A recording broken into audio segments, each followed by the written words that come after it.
Alright, so this is, I guess we can call it day one of the African taxi.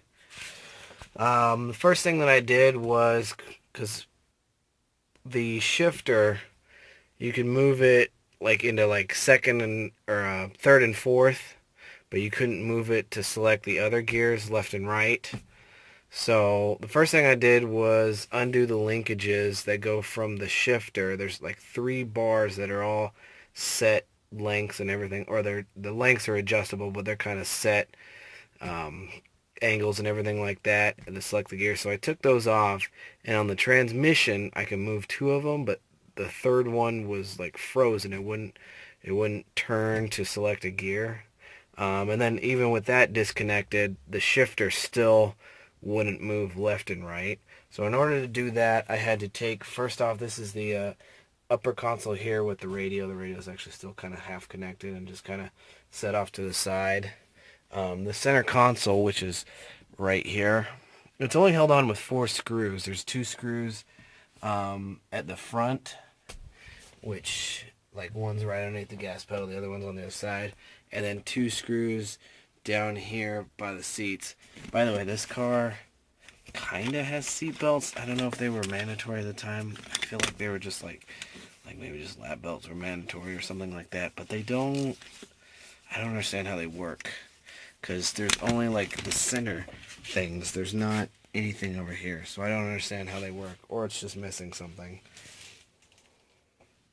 In that case, it explains why I can't figure out how it works.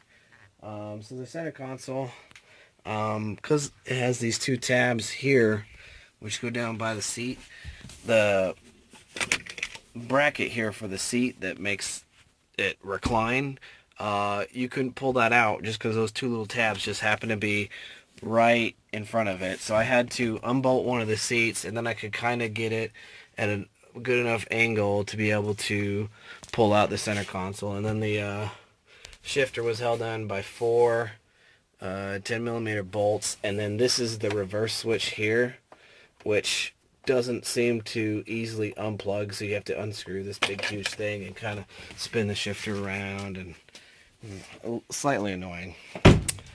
But I took apart the shifter, and this car's 48 years old, so I understand, I get that, but this thing kind of perplexes me.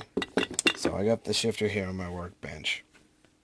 So over here, when I first took it out, it had this spring here inside, and it was covered in all of this garbage powder stuff, which, looking into it, it appears to be a plastic bushing that has disintegrated over 48 years of sitting around.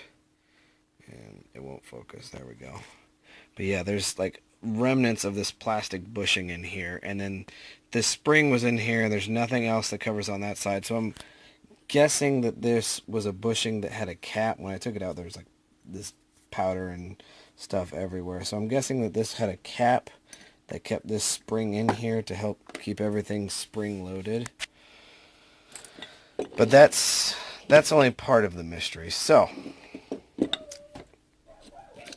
on this, so you can see there's three linkages here. They go to the three tabs on the transmission. That's actually the side of the transmission. I also took that out as well. So there's three bars here, and they all have like a bar that goes forward to the transmission. If you look inside here, this thing has like two, I don't know what you call it, almost like keys, like on a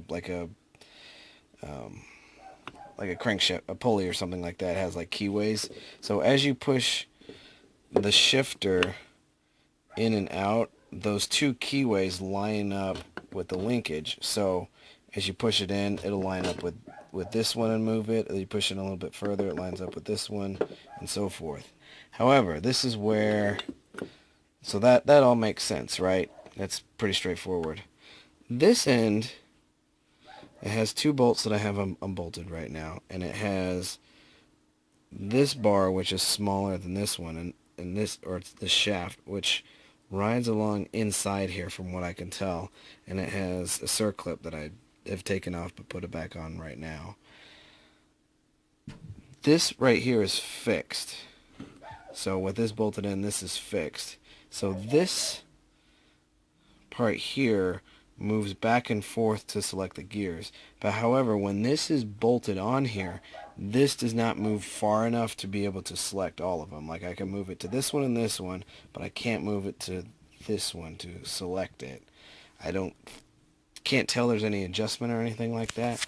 But the other weird thing, and I really need like an extra hand to show this. The shifter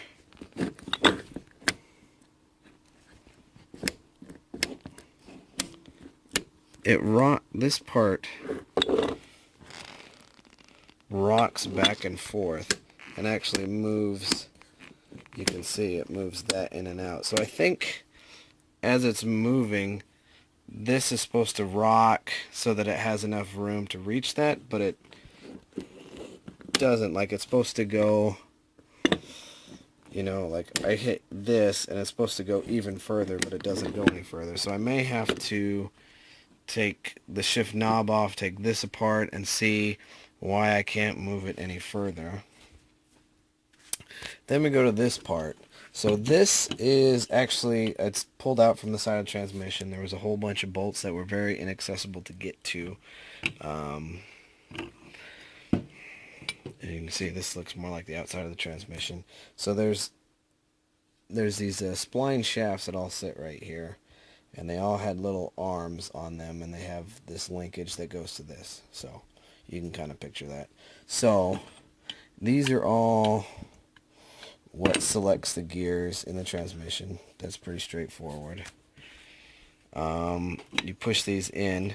So it looks like there's these right here, which are kind of like, you know when you have a ratchet and you have to push you push the button in on the ratchet, and there's that little ball bearing that lets you keep the socket on or take the socket off. That's kind of like what these are. These little spring-loaded, like a ball bearing almost. Well, they're not really balls, but you get what I'm saying. They're spring-loaded, so it gives you that motion of like clicking in place with the gears. So, you can see right there.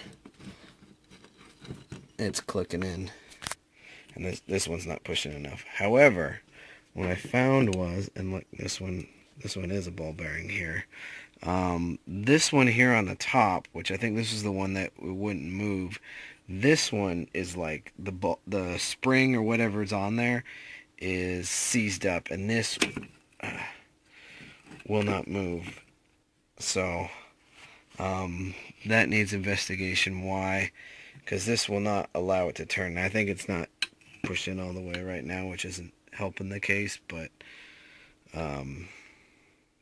yeah, so I need to take a look at that as well. But the thing is, if I can't get all of this figured out, or I can't find the parts to replace this and stuff like that, there's no point in trying to fiddle around with this anymore.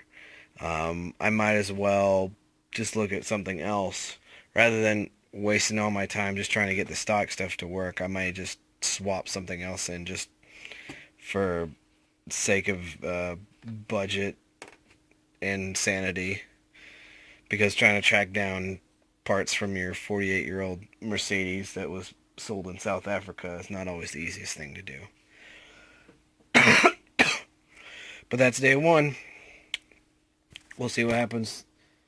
The days aren't actually consecutive. They're just, this is what happened on this day. So we'll see whenever next month on day 2. All right. Bye.